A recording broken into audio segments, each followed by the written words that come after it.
किसानों और सरकार के बीच 30 दिसंबर को बैठक। किसानों ने भेजा 29 दिसंबर को बैठक का प्रस्ताव। करीब 3 हफ्तों के अंतराल के बाद किसानों और केंद्र सरकार के बीच एक बार फिर से बातचीत शुरू होगी। 30 दिसंबर यानी कल किसान नेता 7वें दौर की चर्चा के लिए आमने सामने बैठेंगे। इससे पहले 8 दिसंबर को किसान नेताओं की बातचीत गृह मंत्री अमित शाह के साथ हुई थी। 3 दिन पहले भेजी गई किसानों की चिट्ठी पर मंगलवार को अमित शाह और रेल मंत्री पीयूष गोयल के बीच एक बैठक हुई। इस बैठक के बाद ही सरकार ने किसानों को बातचीत के सिलसिले में अपना जवाब भेजा।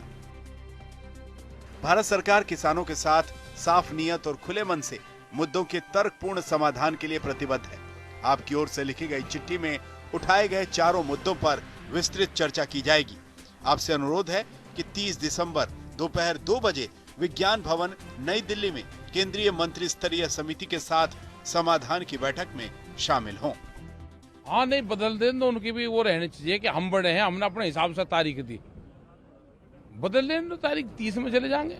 और क्या पता वहाँ जाकर भाई मुकदमे से पहले किसे फैसले का पता है।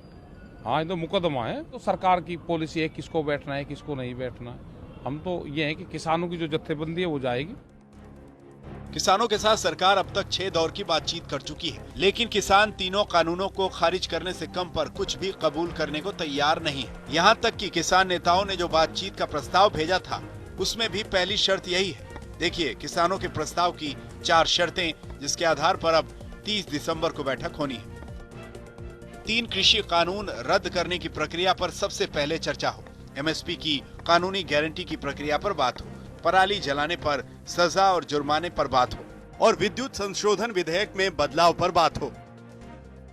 निश्चित रूप से कल जो बैठक होगी उसके अंदर हम आशावान हैं और सफलता मिलेगी कि एक समाधान तक पहुंच सकें। अगर वो किसान की नज़र से आएंगे और किसान के चश्मे से देखेंगे तो निश्चित रूप से परिणाम आएगा, लेकिन राजनीतिक चश्मे से सफलता शायद नहीं मिल सके। लेकिन मुझे आशा है कि कल इस बात को किसान समझेंगे और ये बिल है वो किसान के हित के बिल है, किसान को आज़ादी देने वाले बिल है। सरकार को प्रस्ताव भेजने के साथ ही किसानों ने ये अल्टीमेटम भी दिया था कि आंदोलन और तेज होगा। दिल्ली की सीमाओं पर इसका असर भी दिखने लगा है। सिंघू बॉर्डर पर बड़ा मंच तैयार कर लिया गया है। टिकरी बॉर्डर पर भी आंदोलनकारियों की तादाद बढ़ रही है। उधर गाजीपुर बॉर्डर पर यूपी से किसान लगातार पहुंच रहे हैं। बिहार के नेता पप्पू यादव भी यहां किसानों का झंडा बुलंद करते दिखे। मंत्रियों के द्वारा दलाल कहना, उन्मादी कहना, आतंकवादी कहना, उग्रवादी कहना, खालिस्तानी कहना और फिर किसानों के मनोबल को तोड़ना। किसान की जो स्थिति है बिचौलियों के हाथ में आप कहते हो मैं निकालना चाहता हूं, तो आप बहुत क्लियर है कि आप बड़े बिचौलियों को, पूंजीपतियों को आप लाना चाहते हो।